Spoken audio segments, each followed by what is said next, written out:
కుదిరితే పరిగెత్తు, లేకపోతే నడువు, అది చేతకాకపోతే పాకుతూ పో. అంతేకాని ఒకే చోట అలా కదలకుండా ఉండిపోకు. ఉద్యోగం రాలేదని, వ్యాపారం దెబ్బతిందని, స్నేహితుడు ఒకడు మోసం చేశాడని, ప్రేమించిన వాళ్ళు వదిలి వెళ్ళిపోయారని అలాగే అక్కడ ఉండిపోతే ఎలా?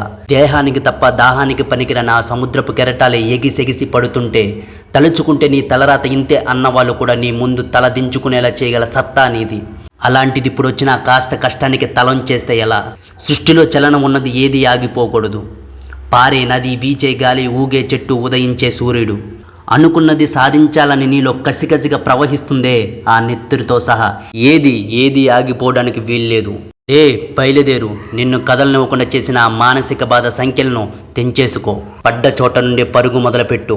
నువ్వు పడుకునే పరుపు నిన్ను చెదరించుకోకముందే బద్ధకాన్ని వదిలే. నీ అద్దం నిన్ను ప్రశ్నించకముందే సమాధానం వెతుక్కో. నీ నీడ నిన్ను వదిలేయకముందే వెలుగులోకి వచ్చే. మళ్ళీ చెబుతున్నా, కన్నీళ్లు కారిస్తే కాదు, చెమట చుక్క చిందిస్తేనే చరిత్ర రాయగలవని తెలుసుకో. చదివితే ఇవి పదాలు మాత్రమే, ఆచరిస్తే అస్త్రాలు.